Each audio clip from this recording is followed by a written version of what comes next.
Hello friends, welcome to a new algorithm of machine learning. It's K nearest neighbor. Okay, so let's start with some kind of concepts at what exactly the K nearest neighbor algorithm uses. What sort of machine learning is this? An idea that can be used for machine learning as there's another maxim involving poetry like the birds of feather flock together. In other words, I just want to explain this, that the things that are alike are likely to have properties that are alike.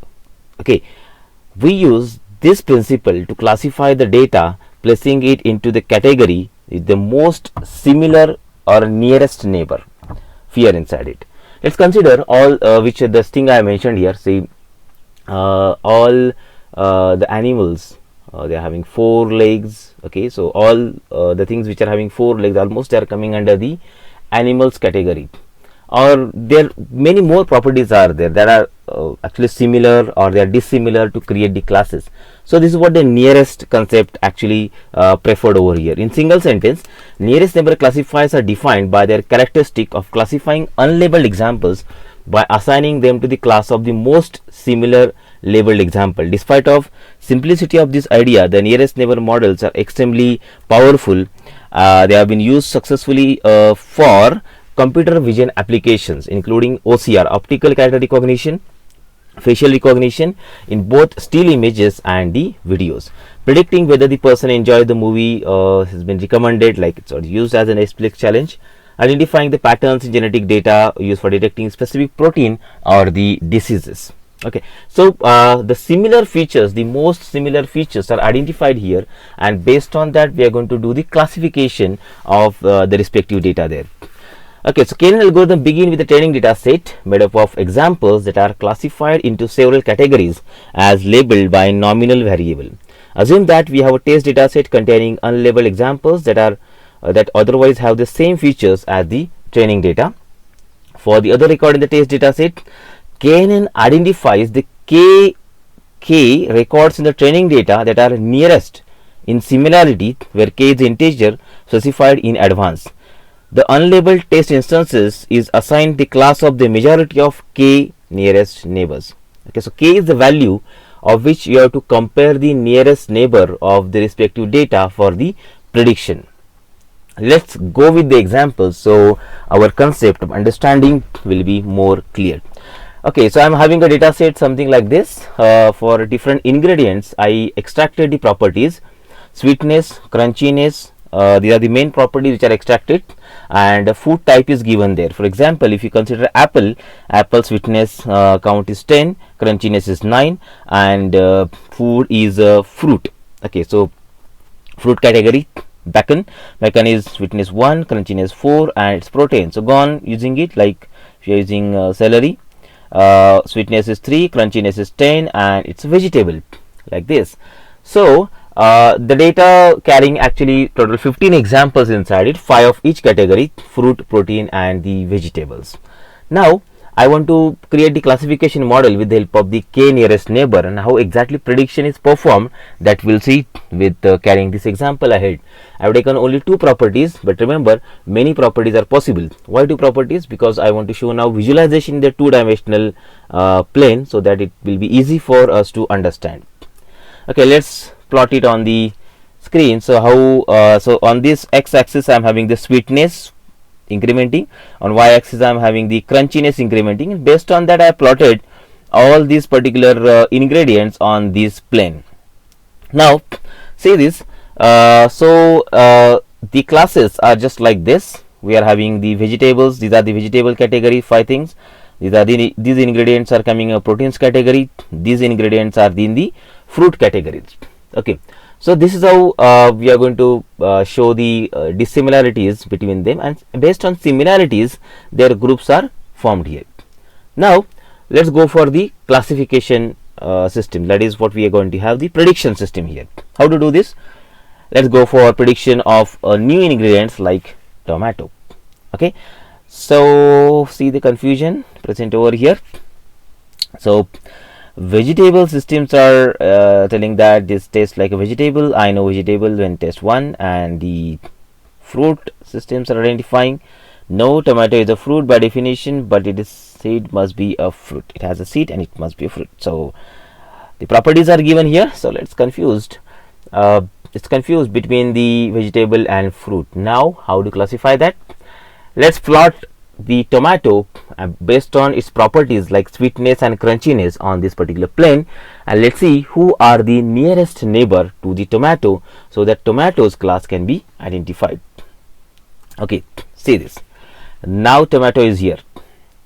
Tomato is plotted somewhere which is not under the decision boundary of any of the class plotted on this plane.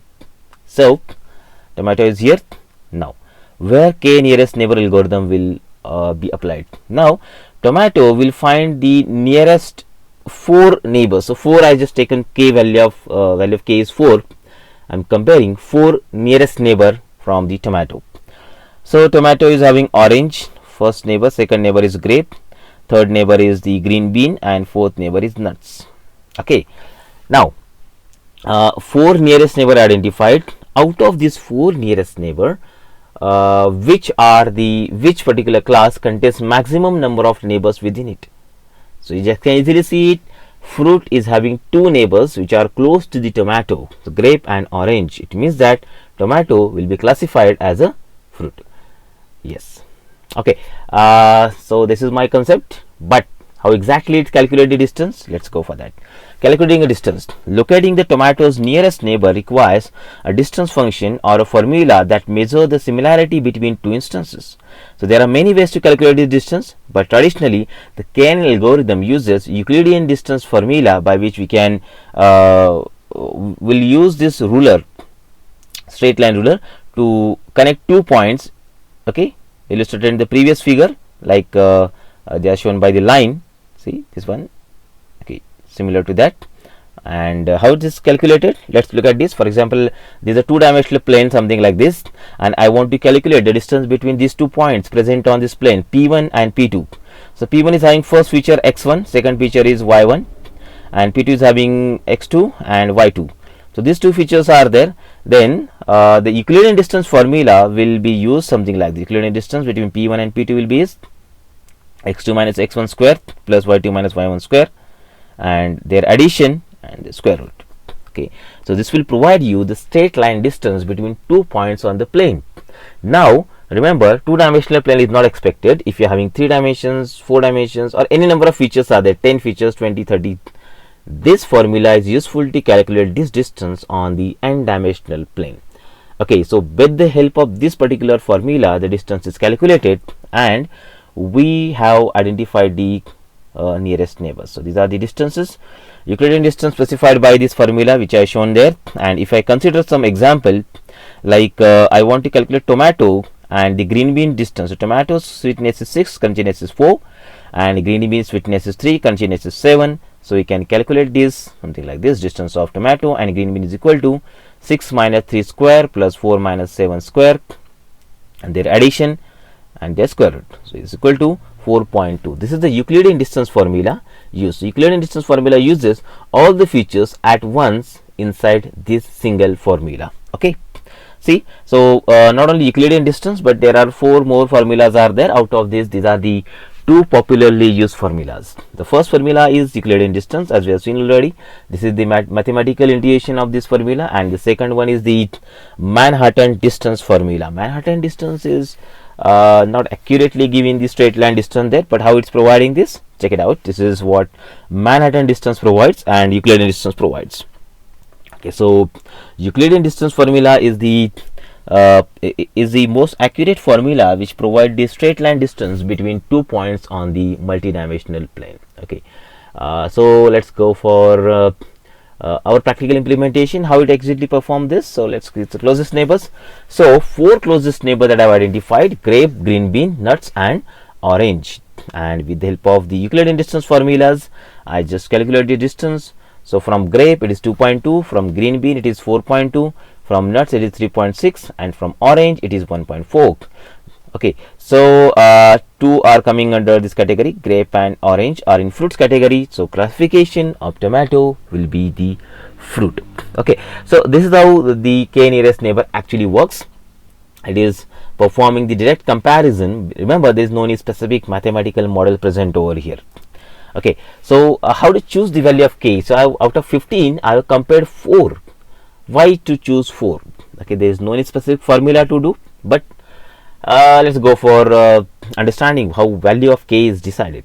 Deciding how many neighbors to use for KNN determines how well the model will generalize to feature data. The balance between overfitting and underfitting the training data is a problem which is known as bias variance trade-off. Okay, so bias and variance, both of these properties should be perfectly fitted. Okay, choosing a large k reduces the impact or variance caused by the noisy data, but can bias the learner such that it runs the risk of ignoring small but very important data patterns. If you this is just a simple example, how can I choose the k? So basically k's value, when you're incrementing the value of k, obviously the error will go on increasing. So this is what is shown over here. This is error rate, okay, in terms of percentage, for example, and these are the k values.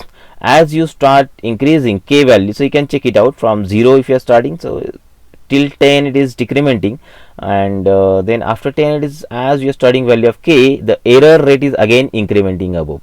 So specific formula is not present in few of the examples. If you plot something like this, we'll get such kind of the planes, such kind of the plots, and based on these plots we can identify. So basically we keep the value of k somewhere between 3 to 10. Okay, it depends upon the difficulty of concept to be learned, and you can set value 3 to 10, but not compulsory. I'll show some methods by which the ideal value of k, how many neighbors you have to compare, can be identified. One common practice to set k equal to the square root of number of training examples. So this is what I have chosen in this particular case. In the classifier we might set k equal to 4 because there are 15 example ingredients in the training data, and the square root of 15 is 3.87. that's why I've chosen 4. Okay, so this is not a ideal formula, remember, but we can use trial and error method by which the value of k can be easily identified. I'll show that in the practical application of this. Okay, yes, min max normalizations. In logistic regression also we have seen this, why to normalize the data. So here we are using Euclidean distance formula for comparison. So in Euclidean distance formula, all the features are used at a time. So it means that all of their impact will be there. So magnitude will change the output. Okay, so that's why mean max normalization or feature scaling, any one of this normalization technique is required for k nearest neighbor here. So make sure that when using k nearest neighbor, you have to normalize your data, and after normalization you have to apply this data to the algorithm, and then algorithm will do the further operations out of it. Okay, so this is what formula is done, and we have already seen this concept in data pre-processing video. We are going to see this, we are going to directly apply this. So remember, k nearest neighbor, we require the min max normalization because it uses the Euclidean distance formula there. Okay, so make sure this is what lazy learning is. So lazy learning is strict definition of learning. A lazy learner is not really learning anything. Instead, it merely stores the data, training data in it. This allows the training phase to occur very rapidly, with the potential downside being the process of making predictions tend to be relatively slow. Okay, due to the heavy reliance on the training instances, the lazy learning is known as instance based learning or the rote learning. One important thing to remember here is that mathematical model is not created for this algorithm. In case of training, nothing is learned. In case of classification, we are going to do the direct comparison with the training samples. Okay, that's what we call as lazy learning. Lazy learning is not really learning anything. It's just carries the data along with it, and based on that, prediction operations are performed in the prediction phase. Okay, so few more lazy learning algorithms are used here, like you are having k nearest neighbor is very commonly used lazy learning algorithm. Local regression is also one more algorithm which comes under this category, and lazy naive Bayes. Okay, so in next video we are going to see naive Bayes algorithm also, and its laziness means lazy version is also available for naive Bayes algorithm. Okay, so what are the strengths of this? Simple and effective. So much simple. You might have seen the theoretical concepts. These are simple and effective kind of algorithm we are using here. Make no assumptions about the underlying data distributions. Okay, training phase is fast. Okay, this is the only algorithm where training is faster than the classification.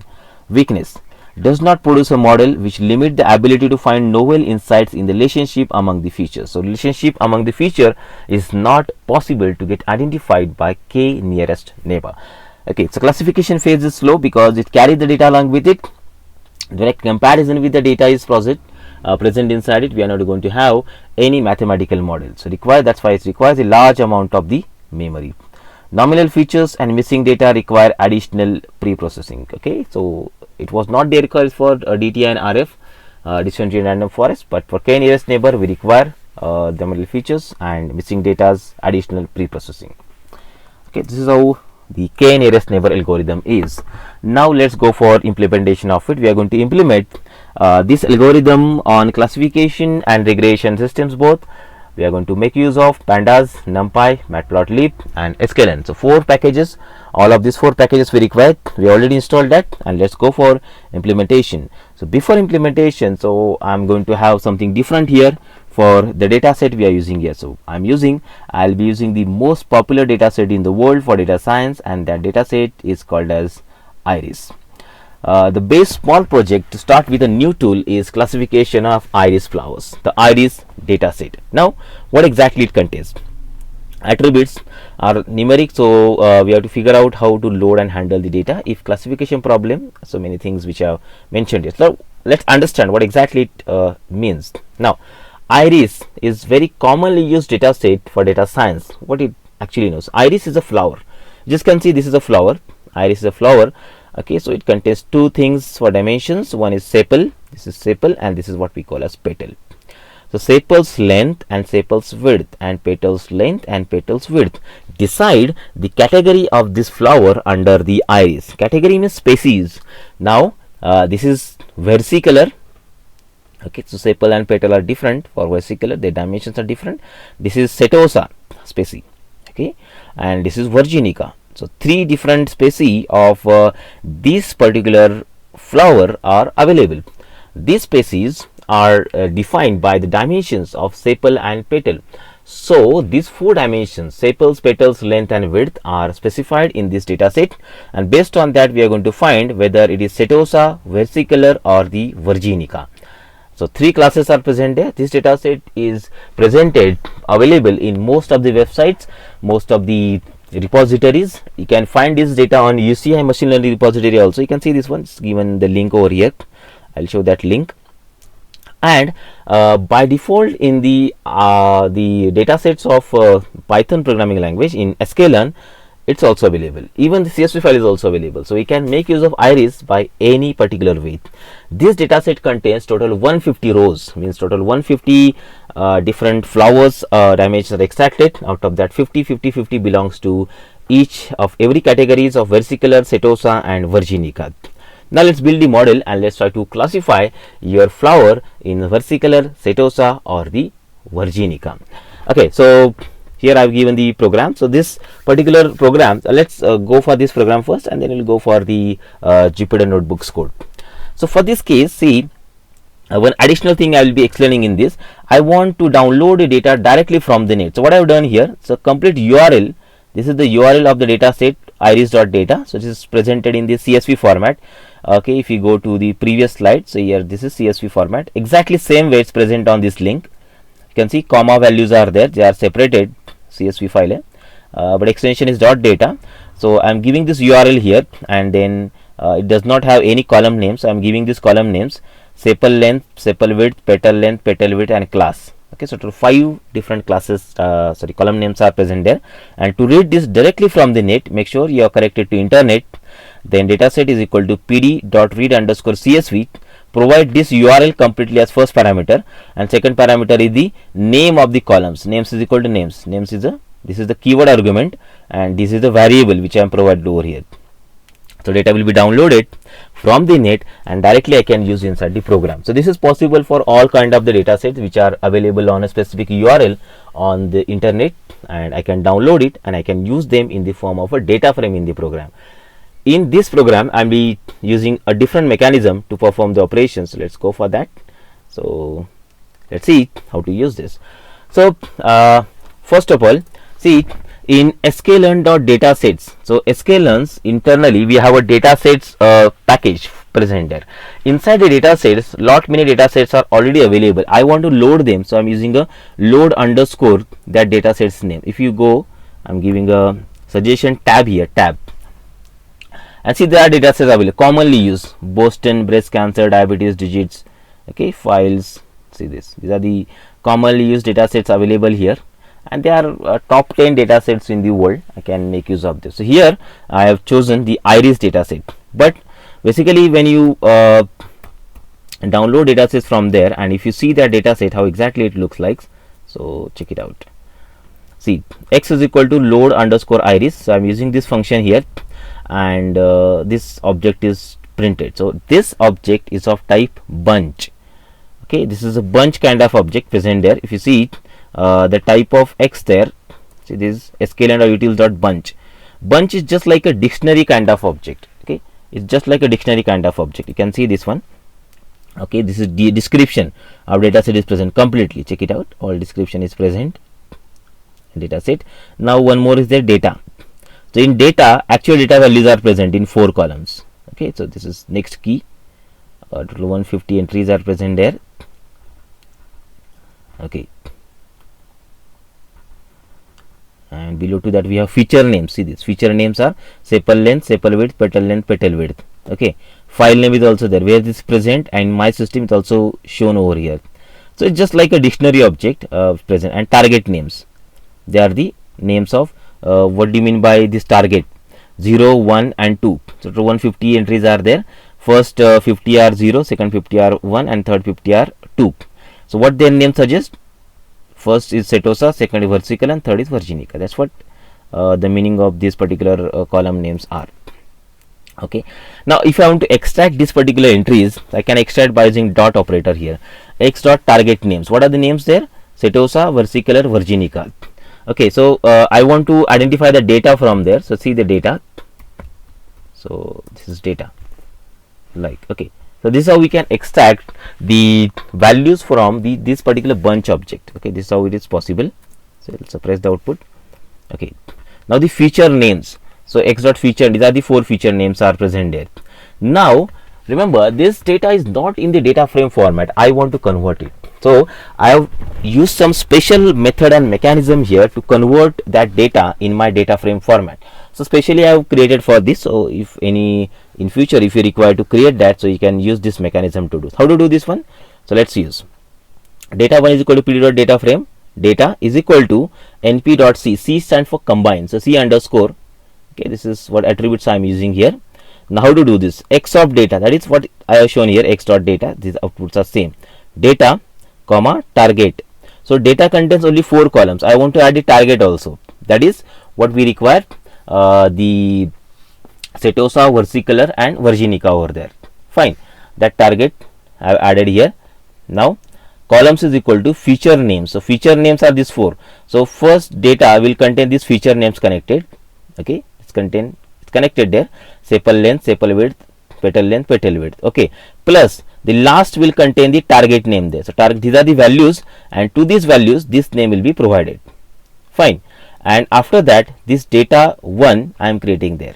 Okay, this data 1 will be created. So let's make use of it. Data, enter it. These are the arrays, and if you just specify, okay, let's look at this. So data I have formed here with the help of this, and if you see the data how it's created, let's insert one more cell below, and let's see data how it's created. Data, okay, see this how data is created. Sepal length, sepal width, petal width and target. This is how data frame is formed from the original data available from the bunch. Okay, so that's how it's possible. Now let's go for the targets. So what I require, if you see the targets here, see, check out the targets. The last column present, target contains 0, 1 and 2 only. They are not having any names present there. See, 0, 1 and 2, so this is what it contains. I want the names present over there, and to have these names, what I am doing, this target I am storing into T1. all target, they contain 0, 1 and 2 names there. Now what I'll do, I'll replace their names. So 0 I'll replace with Setosa, 1 I'll replace with versicolor, and 2 I'll replace with the virginica. So to do this one, what I've done, see, replace method of data frame I'm using here. PD dot data frame of T1 dot replace 0 with target name 0. So wherever 0 is present, I'll replace that target name with target 0, Setosa. Now in T1 again, I'll replace 1 with the target name of 1, that is versicolor, and in T1 again I'm replacing 2 with the target name of 2, that is virginica. Okay, so in this way I'll be replacing this particular data, and inside the T1 I'm storing this. Okay, so T1 will contain it. Let's use what exactly T1 will carry now. Sorry, so this is required.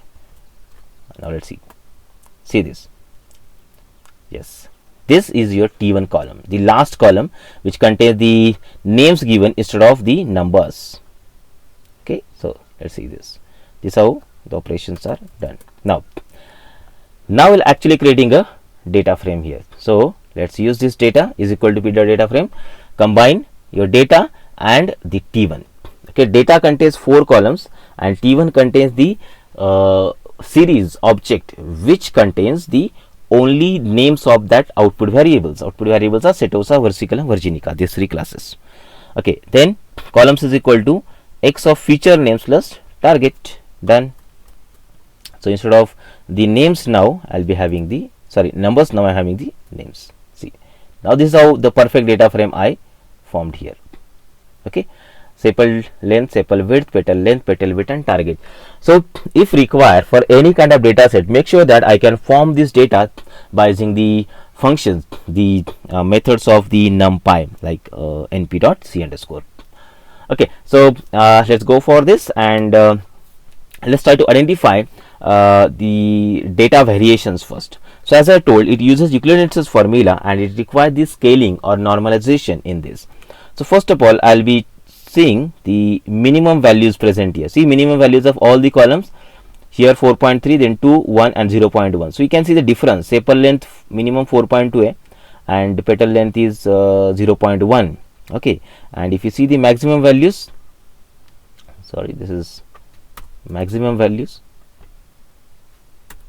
Okay, see, these are the maximum values. So you start from 4.3 to 7.9 and the petal length start from 0.1 to 2.5. So maximum value of petal width, okay, petal width is not even same as the minimum value of 4.3. That's why we are having variations in this data. So as k nearest neighbor uses the Euclid's formula, we require to normalize this data, and after normalization only this data can be applied to your algorithms, then you can use it. So let's separate your input and output variables after the data frame. So what I'll do, so first of all, data dot drop target and store it in x, and exactly the target I'm storing in y. So these are the first 4 columns which are the input variables to the x, and check it out. I have separated from the data frame. Previously also you can separate it, but we are just connected to a data frame, and now I'm separating it here. Okay, so that's done, and now we have to apply the min max scalar, or we can apply standard scalar also. From sklearn.preprocessing import min max scalar. Okay, then create the object of it, then x scaled is equal to scalar dot fit underscore transform x. So it's transformed. Okay, so the data is extracted and it is transformed, and I got a new array called as x scaled, and that x scaled will have the scaled data shape. So if you see the shape of it, I'll show the x scaled data, which is range between 0 to 1. See this, so it's scaled. Their shape is not changed, only the names of the columns are deleted because it's converted into the array format. That's why it does not have any names to the columns. See this, now scaled. Now after that we are going to split the data from sklearn.model selection, import train test split. So let's import that and transform this data. So 150 rows are there. Okay, after 150, 25 will go to 25% will go to testing data, and 75% will go to training data. This is how I have splitted it. X train, X test, Y train, Y test is equal to train test split. So scale data I am providing here. Input, output variables are not actually changed. It's kept as it is. Random state is equal to 0. Okay, that is done. Now after that, check the shape of xtrain and xtest. So 38 entries are testing and 112 entries will go to training data set. Okay, so they are changed. Fine.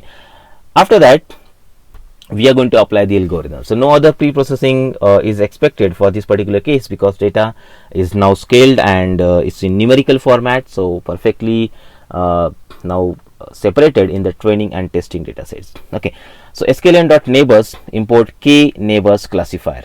Okay, so in neighbors package of sklearn, I am having this k neighbors classifier class.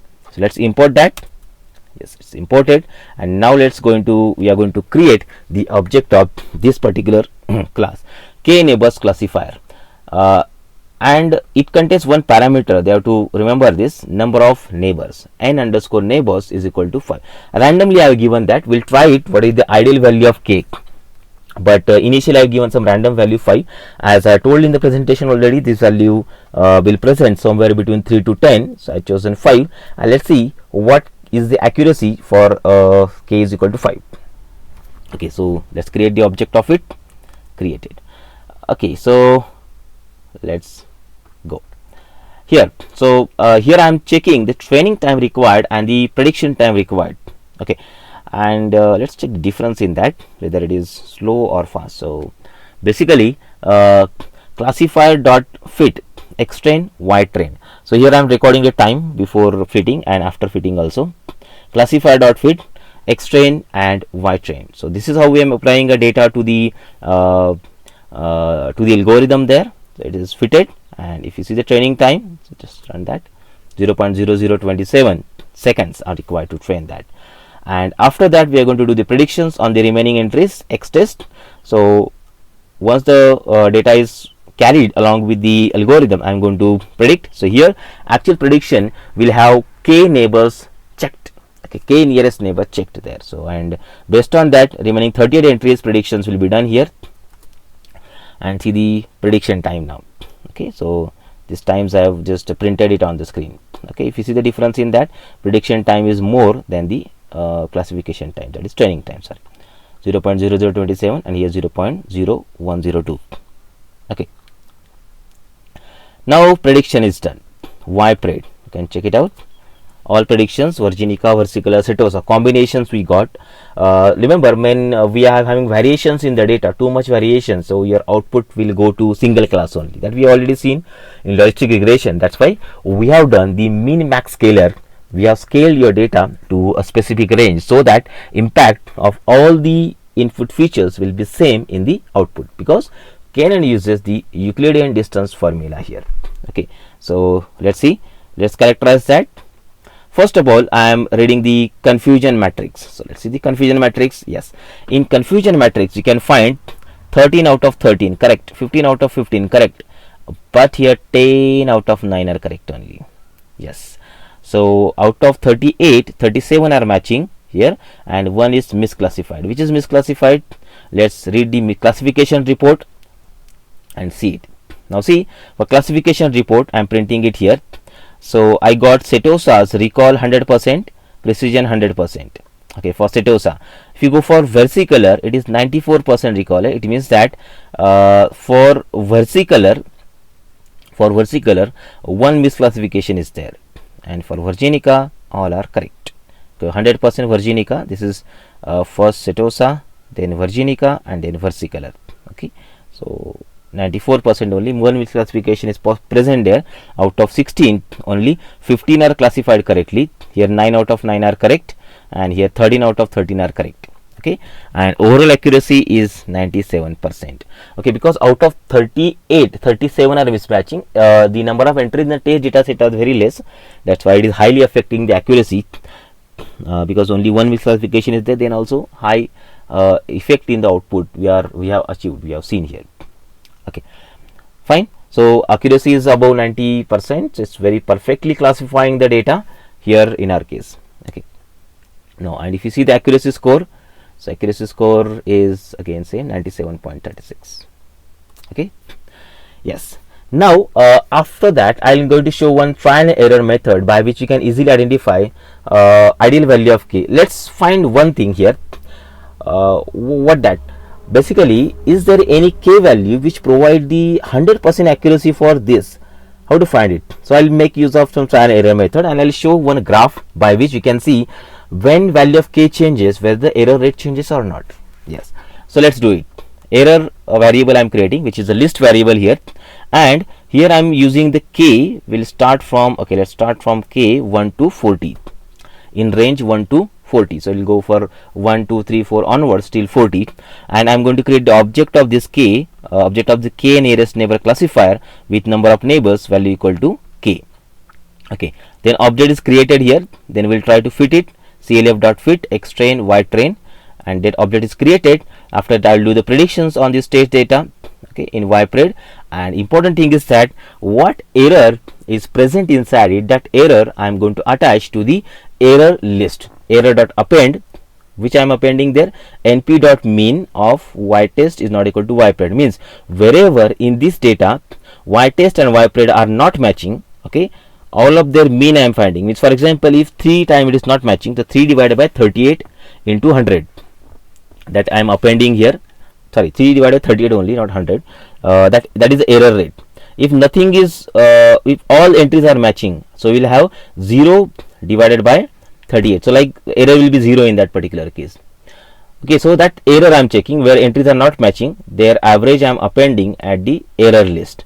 Okay, so for this case, your error variable is created which contains 40 errors for 40 different values of k, and now I'll plot it. Let's see where the minimum error is present, or whether it actually present or not, and how error changes the output. Okay, so let's import the matplotlib as .pyplot as plt. Now figure size I am giving 16 by 9. X label, on x side I am presenting value of k, on y side I am presenting error. So on value of k we start from 1 to 41 here, so we'll go for 41, and on y side I am printing error, x side range of 1 to 41, that's value of k. Here we have error, color I am putting red, line style dashed, marker is O, marker face color is blue, and marker size is 10. So specially properties I am using here. Let's run this and let's check the output. Now see the plot I am getting here. On this side I am having the value of k, on this side I am having the value of error, and if you see this error is started from 0 to 0.05, and see this is starting, then it's almost stable for all the values of k, and it's decrementing, and almost for 24, I think 24 the error is 0. Check it out, 24 value of k equal to 24, error is 0. Then again it's incrementing somewhat, and then it's go on incrementing, and nowhere the value of error is equal to 0. So 24 contains error is equal to 0. Okay, it means you can find value of k equal to 24. So we'll have perfect classification system there. Is that so? Check it out whether it's actually there or not. So I'll go above and change the value of k to 24, and let's check it. So let's go for this 24 and run this. Okay, so it's executing it. Yes, check it out. Check this. A perfect classification, 13, 16 and 9. Nowhere misclassifications are present.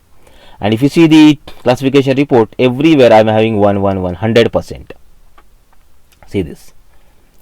Okay, so 24 is the ideal value of k for this particular case. So I am using this trial and error method here. By this method I plotted it, and by using plot I find 24 is having least amount of the error present there. Getting this? Okay, so we'll come to this point again. Before that, let's have a simple classification for single entries. So I'll created 3 entries directly taking from the data set. This is versicolor, this is virginica, and this is your setosa.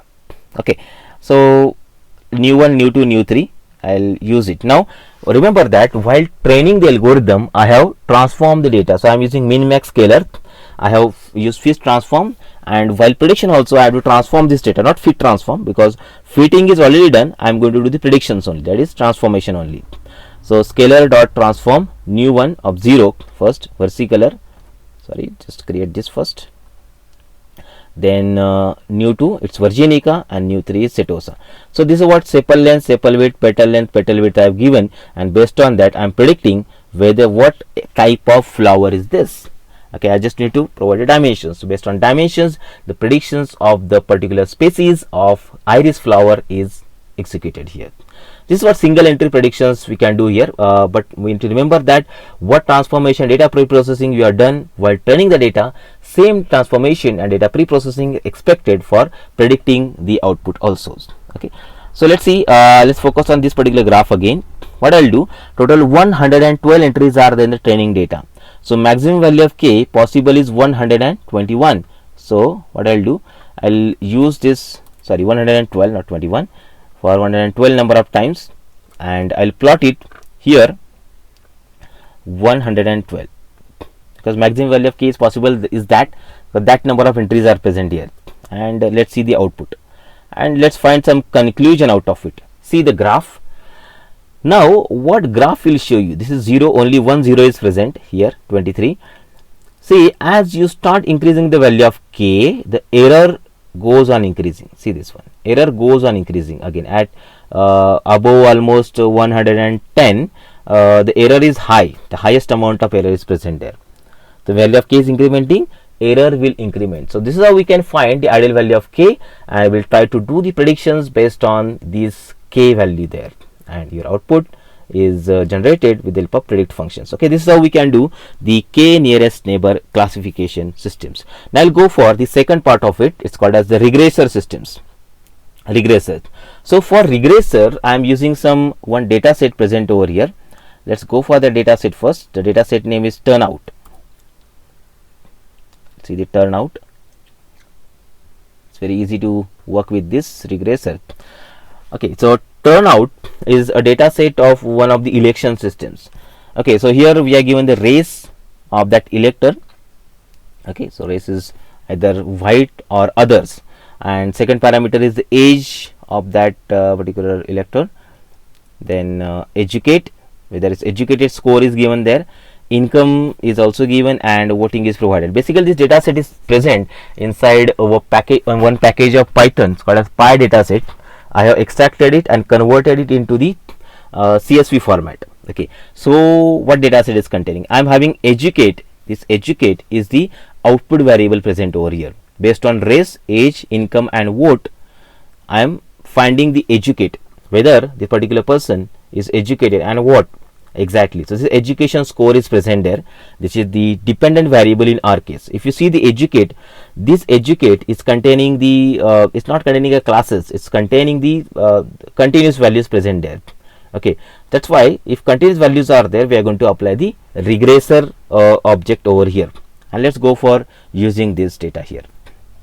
So let's import the numpy. Let's import turnout shape. 2000 entries are present, 5 columns.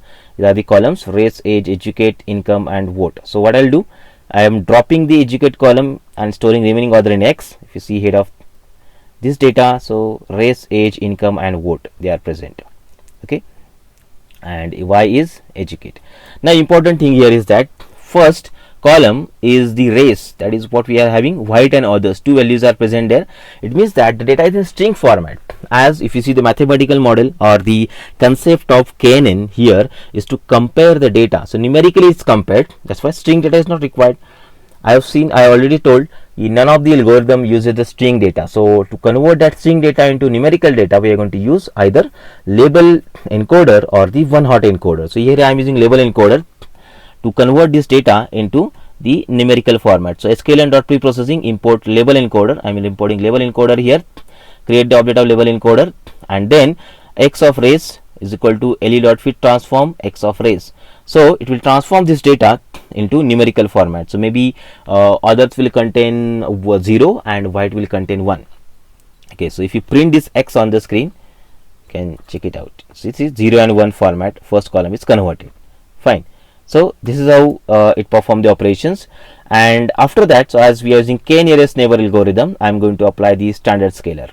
Okay, or min max scalar, anything can be applied. So here I am applying the standard scalar here, transforming the data where the standard deviation of all the columns will be same. Okay, so create the object, transform it. So xs is a transformed data present there, and after data is transformed, I am going to make the trend test split. Okay, so split the data. So import it and split the data. So I have made small change over here, making test size equal to 0.20.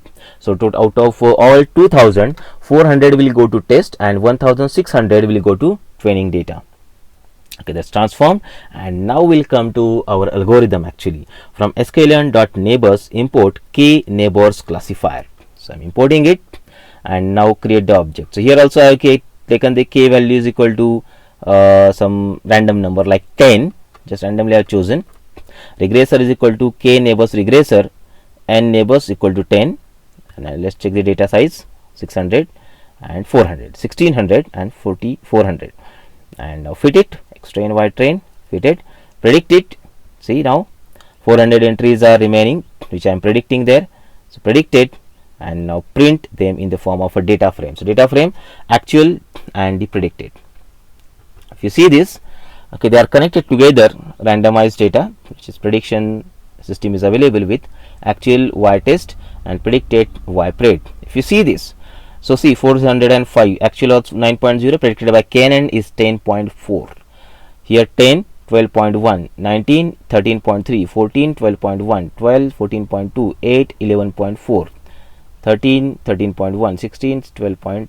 So small difference is there in the output, and actual which are originally available in data set for 400 and predicted by the k neighbors regressor. Let's see the predictions or the regressors output here. So I am reading the mean absolute error and mean squared error. See, the mean absolute error present here is 2.25. Okay, mean absolute error for this particular algorithm is 2.25, and mean squared error is 8.41. So very less difference we are having over there.